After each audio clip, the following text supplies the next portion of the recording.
Good morning friends. आज हम three dimensional coordinate geometry के अंतर्गत लेक्चर 5 में section formula for internal and external division के लिए फार्मूला ड्राइव करेंगे। आइए इसमें देखते हैं। तो देखिए, सेक्शन ऑफ ए लाइन, किसी रेखा का खंड या विभाग या भाग क्या होता है? इंटरनल, ये दो प्रकार से होता है। एक तो होता है इंटरनल डिवीजन, दूसरा होता है एक्सटर्नल डिवीजन, जिसे अंतर विभाजन अथवा दूसरे को बाह्य विभाजन बोलते हैं। तो सबसे पहले आप देखिए इंटरनल डिवीजन क्या होता है। दो बिंदुओं से होकर जाने वाली रेखा ए बी को यदि कोई तीसरा बिंदु सी इस प्रकार विभाजित करता है कि वह उसी रेखा ए बी पर स्थित होता है, तो इसको हम बोलते हैं इंटरनल डिवीजन। और ये दो भागों में विभाजित करता है इसको। एक पार्ट हो गया इसका m1, दूसरा पार्ट हो गया m2, अर्थात AC की लंबाई m1 और BC की लंबाई m2 है। इसी प्रकार एक्सटर्नल डिवीजन क्या होता है? जब किसी रेखा AB को कोई तीसरा बिंदु जो उस रेखा पर स्थित नहीं है, लेकिन उस रेखा की सीध में आगे बढ़ाने पर इस प्रकार उस रेखा की सीध में आता है और उसको दो भागों में विभाजित करता है, इस प्रकार से उसको एक्सटर्नल डिवीजन बोलते हैं। और इसमें A से C तक, बिंदु C से A तक की दूरी को हमने m1 मान लिया और बिंदु C से B तक की दूरी को हमने m2 मान लिया। तो ये कहलाता है बाहरी विभाजन या बाह्य विभाजन अथवा एक्सटर्नल डिवीजन। तो इन दोनों केसेस में फॉर्मूले क्या होंगे, आइए उसके लिए हम सबसे पहले इंटरनल डिवीजन का फॉर्मूला डेवलप करते हैं। तो देखिए, सबसे पहले इंटरनल डिवीजन के लिए हम फॉर्मूला डेवलप करते हैं। माना हमारे पास ए कोई बिंदु है और बी कोई बिंदु है। तो ए बी एक रेखा है जिस पर कोई तीसरा बिंदु सी स्थित है और यह इसको मान लीजिए m1 m2 दो रेशो में डिवाइड करता है, m1 m2 रेशो में इसको विभाजित करता है। ये चूंकि यह बिंदु सी रेखा ए बी पर स्थित है, इस कारण यह अंतर विभाजन की स्थिति होगी। और इसके लिए माना that coordinates of A, B and C are, मान लीजिए A के कोऑर्डिनेट हमारे पास x1, y1, z1 है। B के कोऑर्डिनेट हमारे पास x2, y2 एंड z2 है। मान लीजिए C के कोऑर्डिनेट, सपोज C के कोऑर्डिनेट जो हमें ज्ञात करने हैं, इसको देखिए, C के मान लीजिए x y z है, x y एंड z, ये मान लिया। तो इस कंडीशन में डायग्राम आप देख सकते हैं। ये हमने y o x या कह सकते हैं x o y प्लेन पर हमने रेखा AB से लंब डाले, तीन परपेंडिकुलर डाले, जो a dash, b c dash और b डैश है। अब पॉइंट A से रेखा B डैश पर एक परपेंडिकुलर हमने इस तरह डाल दिया। ये हमारा मान लीजिए ये हो गया और ये L पॉइंट पर कट करता है। बिंदु C से रेखा B डैश पर एक परपेंडिकुलर डाला, जो हमारा M पर मिलता है।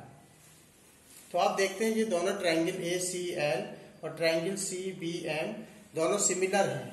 तो हम लिख सकते हैं, since triangle ACL and triangle CBM are similar. ये दोनों कैसे ट्रायंगल हैं? सिमिलर हैं। सिमिलर मतलब समरूप, समान रूप वाले। जब समरूप हैं, सिमिलर हैं, तो उसकी एक प्रॉपर्टी होती है। उस प्रॉपर्टी के अनुसार हम लिख सकते हैं AC upon BC this is equal to nothing but m1 upon m2। इसकी लंबाई m1, इसकी लंबाई m2, this is equal to, अब ये होगा CL अपॉन BM। तो ये हो गया, ये by the property of similar triangles. तो आइए इसको, अब हमें यहाँ CL और BM की वैल्यू निकालनी है। तो CL और BM की वैल्यू के लिए एक डेमोन्स्ट्रेशन की हेल्प से हम आपको समझाते हैं किस प्रकार है। आइए देखते हैं।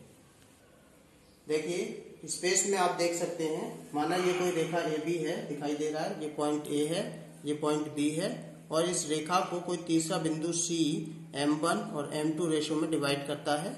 ये आप इसमें डिस्प्ले में देख सकते हैं। और यहाँ से हमने A से ये A, B और C बिंदु से ये हमारा एक्स वाई प्लेन है। इस एक्स वाई प्लेन पर हमने 3 परपेंडिकुलर डाले। ये देखिए, ये डैश पे मिलेगा, ये सी डैश पे मिलेगा, ये बी डैश पर मिलेगा। तो ये किस पर है ये देख लीजिए आप। ये है एक्स एक्सिस हमारा और ये है हमारा वाई एक्सिस। तो ये हमारा एक्स वाई प्लेन हो गया। अब एक्स वाई प्लेन पे ये जो ऊंचाई है, हाइट है, ये जो लंबाई है, ये किस पर है? जेड अक्ष के समांतर।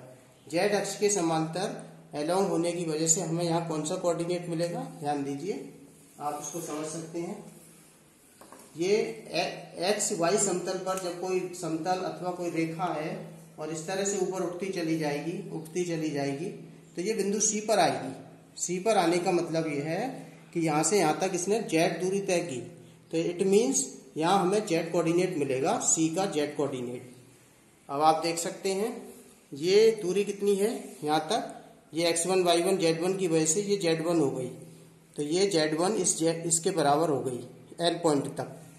इसी तरह ये कितना है यहाँ से, ये आप देख सकते हैं यहाँ से यहाँ तक ये है हमारे पास, ये z2 है। z2 में से जब z1 माइनस कर, ये यहाँ से C बिंदु तक की दूरी आप देख सकते हैं, ये दूरी हो गई z, चूंकि इसके कोऑर्डिनेट x y z हैं। तो ये z दूरी इस दूरी के बराबर है बी डैश एम के बराबर। तो z2 में से ये z माइनस कर देंगे तो हमें बी एम मिल जाएगा। और ये z कोऑर्डिनेट में से हम इसके बराबर दूरी अर्थात ए डैश दूरी बराबर एल सी डैश, इसको माइनस करेंगे तो हमको z माइनस z1, ध्यान दीजिए ये z लंबाई है, z में से z1 को माइनस करेंगे तो हमें ये मिलेगा CL। तो CL की वैल्यू हमारे पास आ गई z माइनस z1, इसकी वैल्यू आ गई हमारे पास z2 माइनस z। आइए इसको नोट करते हैं। देखिए हमने ये बताया CL डिस्टेंस कितनी है, z माइनस, ये CL बताई z माइनस z1। तो z1 को माइनस करेंगे तो ये मिल जाएगा। तो ये this is equal to z minus z1। और bm कितना होगा, यहाँ पे इसके कोऑर्डिनेट कितने हैं, x2 y2 और z2। तो z2 डिस्टेंस में से आपने z को माइनस करना है, क्योंकि आप देख सकते हैं अभी हमने डेमोन्स्ट्रेशन बताया कि ये दूरी बराबर इस दूरी के। तो ये z है तो ये भी z होगा। तो माइनस करने के बाद मिलेगा z2 माइनस z। ये हमने x और y प्लेन पर लिया है, इससे हमें सॉल्व करने पर z कोऑर्डिनेट मिलेगा। इसको सॉल्व करते हैं। हम ये नोट कर लेंगे m1 upon m2, this implies m1 upon m2 is equal to, ये दे रखा z minus z1 upon z2 minus z। इसको सॉल्व करेंगे, this implies m1 z2 minus m1 z, this is equal to m2 z minus m2 z1। So this implies m1 z2, ये m2 z1 को हम इस तरफ ले आएंगे, minus का है तो प्लस हो जाएगा, plus m2 z1 equal to, ये देखिए m2 z1 ये ऐसे ही लिखा रहेगा इधर। और यहाँ ये जो माइनस का m1 z है इसको यहाँ ले आएंगे तो प्लस हो जाएगा। So this will be m1 z। Now solving, so this is m1 z2 plus m2 z1 equal to, इसमें से z कॉमन ले लेंगे, so this will be m1 plus m2 and z। Finally we get value of z, this is equal to, दोनों तरफ m1 plus m2 से हम divide कर देंगे तो हमारे पास होगा m1 z2 plus m2 z1 upon, ये हो जाएगा m1 प्लस m2। तो इस तरह से हमने ये z कोऑर्डिनेट प्राप्त कर लिया है। और ये हमने z कोऑर्डिनेट निकाला कब, जब हमने x और y प्लेन पर परपेंडिकुलर डाले थे इस रेखा से। इसी प्रकार अब हम शेष 2 कोऑर्डिनेट प्राप्त करने जा रहे हैं, उसको आइए डेमोन्स्ट्रेशन से समझते हैं। ये देखिए यहाँ पे ये हमारे स्पेस में ये लाइन AB है और इसको डिवाइड करने वाला पॉइंट C है। ये आप देख सकते हैं, ये y एक्सिस लाइन है, ये x एक्सिस है, ये जेड एक्सिस। तो ये कौन सा प्लेन हो गया, ये वाई जेड प्लेन हो गया। वाई जेड प्लेन पे आप ध्यान दीजिए, बिंदु ए बी सी से हम इस तरह परपेंडिकुलर डालेंगे तो ये कौन सी डिस्टेंस बताएगा, आप देख सकते हैं येलो लाइन के पैरेलल है तो ये देगा एक्स डिस्टेंस। और ये वाला ये परपेंडिकुलर डाला, ये भी एक्स डिस्टेंस बताएगा और ये भी एक्स। तो परपेंडिकुलर डालने के बाद क्या इसका डायग्राम बनेगा वो देखते हैं। देखिए ये परपेंडिकुलर डालने के बाद ये कुछ स्थिति इस तरह से आएगी। ये दिखाइए जरा इस तरफ से, ये परपेंडिकुलर हमने ये डाला बी बी डैश, ये डाला सी सी डैश, ये डाला ए डैश। और ये देखिए यहाँ से हमने एक परपेंडिकुलर इस लाइन पे डाला जो कि आप हरी लाइन से देख सकते हैं, ग्रीन कलर लाइन से। इस तरह ये एक ट्रायंगल बन गया और एक लाइन ये है आपकी और एक लाइन ये है। तो इस तरह की समकोण त्रिभुज बन गया। और ये परपेंडिकुलर डालने के बाद ये हमें कौन सी डिस्टेंस दे रहा है, ये हमें देगा एक्स दूरी, एक्स कोऑर्डिनेट देगा ये। और ये देखिए इसको फिर आप देख सकते हैं सेम वही डायग्राम है, सेम वही डायग्राम है उसी तरह से जो यहाँ पर बनाया हुआ है। ये यहाँ से देख सकते हैं ये परपेंडिकुलर है, फिर ये परपेंडिकुलर। तो इस पॉइंट से जब हम यहाँ परपेंडिकुलर डाल देंगे और मान लीजिए ये एम पर मिलेगा तो ये कहलाएगा सी एम, यहाँ पे एम पॉइंट होगा सी एम। तो ये बी एम डिस्टेंस होगी और ये सी एल। इस प्रकार हम ये देख सकते हैं कि जो एक्स कोऑर्डिनेट था तो ये एक्स, ये चूंकि इसका कोऑर्डिनेट एक्स है और ये इसका x1 है और इसका x2 है। तो ये जो सी एल डिस्टेंस होगी, सी एल डिस्टेंस एक्स में से x1 माइनस करेंगे तो x माइनस x1 प्राप्त होगी। और ये इसी प्रकार हमें ये बी एम डिस्टेंस जो मिलेगी, जो इस तरीके से हमने परपेंडिकुलर डाला है, तो बी एम डिस्टेंस मिलेगी x2 माइनस ये कोऑर्डिनेट, ये डिस्टेंस, तो ये मिलेगी x2 माइनस x। इस प्रकार बी एम हमको मिल गई x2 माइनस x। और ये वाली आएगी आपके पास C L is equal to x minus x1। ये वाली x1 माइनस कर देंगे और इसके बराबर ये डिस्टेंस देखिए, ये x ये माइनस होगी। तो हमारे पास फाइनली आ गई C L is equal to x minus x1 और B M equal to x2 minus x। आइए इसे बोर्ड पर लिख लेते हैं और फिर इसकी कैलकुलेशन करते हैं। देखिए तो इस प्रकार हमें सी एल डिस्टेंस जो अभी हमने बताई आपको x minus x1, B M distance x2 minus x। और ध्यान दीजिएगा y और z प्लेन है, ये y और z पर हमने ये परपेंडिकुलर डाले हैं a से, c से और b से। तो ये कौन सी डिस्टेंस देगा, क्योंकि ये तीनों रेखाएं x अक्ष के समांतर हैं इसलिए ये x डिस्टेंस देगा। अभी अभी हमने आपको ये डेमोन्स्ट्रेशन से समझाया। अब इसे सॉल्व करेंगे। सॉल्व करने पर m1 m2 equal to x minus x1 upon x2 minus x, इसको सॉल्व करेंगे। So this is equal to m1 x2 minus m1 x equal to m2 x minus m2 x1। This implies m1 x2 plus ये वाला minus का ये वाला यहाँ ले आएंगे, प्लस हो जाएगा m2 x1 इक्वल टू ये वाला m2 x1 यही लिखा रहेगा m2 x, ये m1 x को माइनस का इधर ले आने पर प्लस हो जाएगा m1 x। इसमें क्या होगा, x कॉमन ले लेंगे तो ये आपका m1 प्लस m2 हो जाएगा। अब ये दोनों तरफ m1 प्लस m2 से डिवाइड कर देंगे तो फाइनली हमको x कोऑर्डिनेट इस प्रकार मिलेगा। देखिएगा ये मैं मिटा देता हूँ, ये आपने नोट कर दिया होगा।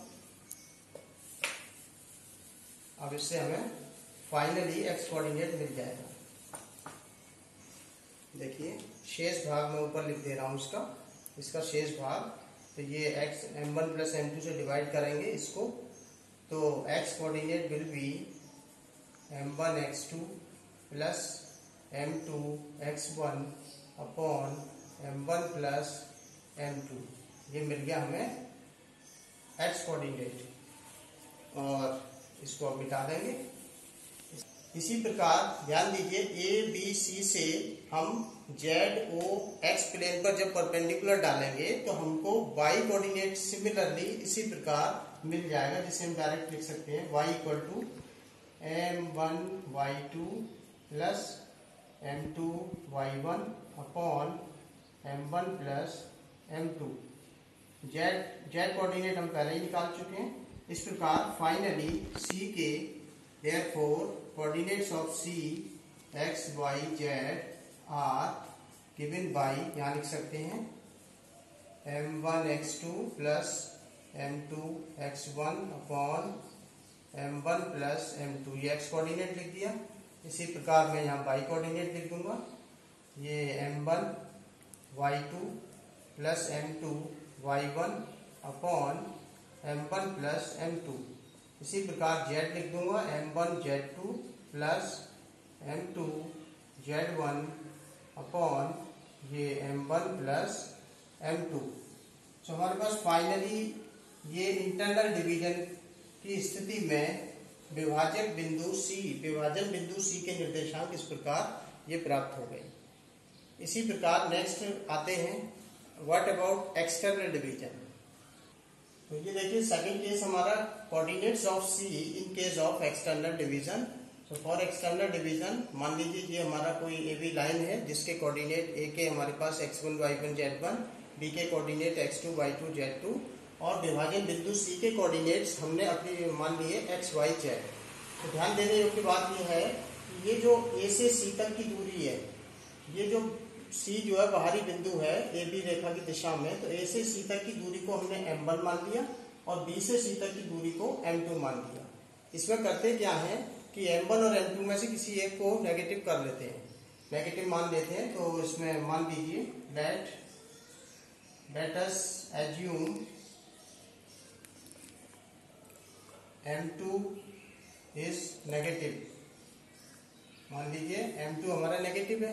इस कंडीशन में हम जानते हैं x कोऑर्डिनेट के फॉर्मूले अभी हमने बताए थे, m1 x2 plus m2 x1 upon m1 plus m2। तो इसमें क्या है, सभी में हमें m बराबर वो m2 इक्वल टू नेगेटिव रखना है, माइनस m2 रखना है। तो इसमें दिस विल इम्प्लाइज, ये हो जाएगा m1 x2 minus m2 x1 upon m1 minus m2। यहाँ लिख देंगे since we have taken m2 as minus m2, ये पुट कर दिया, ये आ गया। इसी प्रकार हम लिख देंगे y इक्वल टू, डायरेक्ट लिख सकते हैं इसी तरह से m1 y2 minus m2 y1 upon m1 minus m2। Similarly we have z coordinate m1 z2 minus m2 z1 upon m1 minus m2। इस प्रकार आप देखते हैं कि ये हमारे पास तीन कोऑर्डिनेट हमें प्राप्त हो चुके हैं। ये x का कोऑर्डिनेट मिल गया हमें, ये y का कोऑर्डिनेट मिल गया हमें, ये देख सकते हैं। इसी प्रकार हम कह सकते हैं ये z का कोऑर्डिनेट मिल गया है। तो ये तीनों कोऑर्डिनेट, x का कोऑर्डिनेट ये x इक्वल टू, यहाँ भी लिख सकते हैं this implies x equal to, ये x का कोऑर्डिनेट ये हो गया, y का ये हो गया, z का ये हो गया। इस प्रकार ये कोऑर्डिनेट हमारे एक्सटर्नल डिवीजन के लिए हैं। तो इस तरीके से हमने आपको एक्सटर्नल और इंटरनल दोनों प्रकार के डिवीजन के लिए बता दिया है। इसके बाद आइए एक नेक्स्ट केस और देख लेते हैं, वो क्या है। ये केस ये होता है कि जब व्हेन रेशियो इज लैम्डा 1 में रेशियो दिया हो, किसी पॉइंट, किसी रेखा AB के विभाजन बिंदु C इस प्रकार विभाजित करता है, डिवाइड करता है कि उसका रेशियो m1 m2 के स्थान पर लैम्डा 1 हो। तो ये क्या परिस्थिति होती है, ये आप जानते हैं। A पॉइंट के कोऑर्डिनेट x1 y1 z1 है, B के x2 y2 z2 कोऑर्डिनेट है, माना C के कोऑर्डिनेट x y z हैं। तो हम ये जानते हैं कि इसमें जब m1 m2 रेशो होता है तो उस केस में क्या होता है, हियर m1 रेशो m2 और this is equal to lambda ratio 1, ये हो गया। This implies m1 upon m2 is equal to lambda upon 1। This implies m1 upon m2 is equal to lambda. ये हम इसमें मान देते हैं। अब इस वैल्यू को जो हमारे C के कोऑर्डिनेट्स होते हैं उसमें इसकी वैल्यू पुट कर देंगे तो हमें कोऑर्डिनेट इस प्रकार प्राप्त होते हैं। देखिए हम जानते हैं कि x कोऑर्डिनेट, C का x कोऑर्डिनेट क्या है, m1 x2 plus m2 x1 upon m1 plus m2। जब हमारा रेशो m1 m2 रेशो होता है तब। इससे हम सॉल्व करेंगे आगे। तो इसमें इस प्रकार लिख सकते हैं इसको, m1 upon m2 x2 plus ये x1 अपॉन ये हो जाएगा। आप इसको इसी तरह आप इसको लिख सकते हैं m1 upon m2 and plus ये 1 हो जाएगा, m2 से डिवाइड कर दिया ऊपर नीचे तो ये आ जाएगा। This equal to, this is nothing but हमने ये लैम्डा माना है, m1 upon m2 equal to lambda यहाँ पुट कर देंगे। सो हमारे पास ये कोऑर्डिनेट आ जाएगा lambda x2 plus x1 upon lambda plus 1। So this is x coordinate. बिल्कुल इसी तरह से इसी पैटर्न पर similarly we can say the other coordinates y and z can be written as, उसको भी तो ये आपने देखा अभी हमने लिख के दिखाया x coordinate lambda x2 plus x1 upon lambda plus 1। Similarly in the same way we can write the other coordinates y equal to like this, z equal to lambda z2 plus z1 upon lambda plus 1, इस तरह लिख सकते हैं। यहाँ एक विशेष बात ध्यान देने योग्य ये है कि lambda plus 1 here lambda plus 1 is not equal to 0। ये वैल्यू 0 नहीं होनी चाहिए, क्योंकि ये 0 हो गई तो ये इनवैलिड हो जाएंगे। तो दिस इंप्लाइज कंडीशन भी है lambda is not equal to -1, ये ध्यान रखिए। इसी प्रकार उन कोऑर्डिनेट्स में जहां हमने m1 प्लस m2 से डिवाइड किया था, m1 plus m2 either m1 plus m2 और या फिर m1 माइनस m2 भी 0 नहीं होने चाहिए, क्योंकि 0 से डिवीजन इज नॉट एडमिसिबल। तो ये इस तरह से ये आ गया। यहाँ से दो बातें पता चलती हैं, लैम्डा की वैल्यू के बेस पर हम डिसाइड कर सकते हैं। इफ लैम्डा इज पॉजिटिव, तो इस बात को विशेष ध्यान रखना है। If lambda is positive this means, this implies internal division, internal division होगा। और यदि secondly if lambda is negative, अगर लैम्डा की वैल्यू नेगेटिव है तो आप कहेंगे it is external division, external division. आइए इस पर बेस्ड एक प्रश्न हल करते हैं। देखिए क्वेश्चन देखिए, find the coordinates of the point which divides the line A B joining two points A, whose coordinates are 3 1 -2 and b 1 -3 -1 in the ratio 2 3 internally. अंतर विभाजन है ये इंटरनली, इसको हल करना है। तो इसमें सबसे पहले लेट वी हैव, मान लीजिए इसमें दिया है m1 रेशियो m2, ये मान लेंगे जो दे रखा है हमको 2 3 दिया है, इसको हमने m1 m2 मान लिया।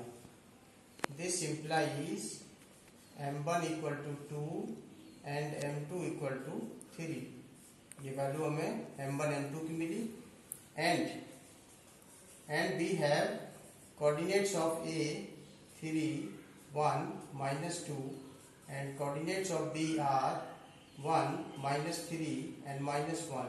इन दोनों को मिलाने वाली कोई रेखा है तो उसको मान लीजिए इस प्रकार से दिया है। मान लीजिए रेखा AB है और यहाँ कोई बिंदु C है, ये रेशो 2 और 3 में दिया है। इसको आप देख सकते हैं, C पॉइंट, A पॉइंट, ये A पॉइंट है, ये B 2:3 है इसका। तो कोऑर्डिनेट्स B के दे रखे हैं हमको 1 -3 एंड -1। इसी तरह A के कोऑर्डिनेट 3 1 एंड -2। अब इसे आइए सॉल्व करते हैं। We know the formula, formula हम जानते हैं। क्वेश्चन आप नोट कर लीजिए, मैं क्वेश्चन मिटा रहा हूँ। देखिए, we know the coordinates of point C is given by, C क्या है? डिवीजन पॉइंट है, डिवाइड करने वाला पॉइंट है, इसके कोऑर्डिनेट दिए जाते हैं। x equal to m1 x2 plus m2 x1 upon m1 plus m2, this is equal to. तो ये देखिए m1 x2, ये x2 है, ये m1 है, 2 इंटू 1 मैं लिखूंगा 2 इंटू 1 प्लस m2 x1, यानी कि ये m2 है आपका 3, m2 x1 3 हो गया, x1 भी 3 है, m2 भी 3 है, तो this will be 3 into 3 upon m1 plus m2, this means 2 plus 3 5। So direct आप ये इसको लिख सकते हैं 2 plus 9 upon 5 and this gives you x value equal to 11 upon 5, x की वैल्यू हमें 11 अपॉन 5 मिल गई। इसी तरह हम बाकी की वैल्यूज याद कर लेंगे। y coordinate, similarly y coordinate is given by m1 y2 plus m2 y1 upon m1 plus m2, this is equal to m1 y2, it means इस तरह से देखिए m1 y2 minus 3 into 2, so minus 3 into 2 plus m2 y1, ये m2 है, ये y1 है, तो 3 into 1 3 into 1 और ये m1 plus m2 2 plus 3, so you can write this is minus 6 plus 3 upon 5, this is equal to minus 3 upon 5। इस तरह आप देख सकते हैं y कोऑर्डिनेट की वैल्यू minus 3 upon 5। इसको एक बार देख लीजिएगा, m2 ये आपका हो गया m1 2 3 माइनस 6 और 3 1 3, ठीक है, माइनस ये आ गया y कोऑर्डिनेट। इसी तरह हम तीसरा z कोऑर्डिनेट निकालते हैं। इसी तरह z कोऑर्डिनेट आप जानते हैं z is equal to m1 z2 plus m2 z1 upon m1 plus m2, this is equal to, देखिए m1 z2 माइनस 1 के साथ 2 का मल्टीप्लाई होगा तो माइनस 2 आ जाएगा, प्लस m2 z1, m2 ये है z1 ये रहा, तो 3 into minus 2, this will B minus 6 multiply करके, m1 प्लस m2 ऑलरेडी 5 है, सो this is minus 8 upon 5। z coordinate आपको मिल गया, z कोऑर्डिनेट माइनस 8 अपॉन 5। इस तरह finally x y z coordinate हमें प्राप्त हुए और उसको हम इस तरह से लिख सकते हैं। कोऑर्डिनेट c हमारे पास ये आ गया, c के कोऑर्डिनेट x y z, इसकी वैल्यू हमारे पास इस तरीके से आ गई। x की वैल्यू आई थी हमारे पास ये माइनस के 3 अपॉन 5, माइनस 3 अपॉन 5, y की वैल्यू हमारे पास, सॉरी x की वैल्यू 11 आई थी हमारे पास, ये x की वैल्यू 3 अपॉन 5 एंड z की value minus 8 upon 5, so this is answer. तो आपने देखा किस तरीके से हमने इंटरनल और एक्सटर्नल डिवीजन का फॉर्मूला डेवलप किया और उस पर आधारित हमने सवाल हल किए। इसी प्रकार आप अन्य प्रकार के इसी तरह इस पर आधारित अन्य प्रश्नों को भी हल कर सकते हैं। आज के लिए इतना काफी, थैंक यू।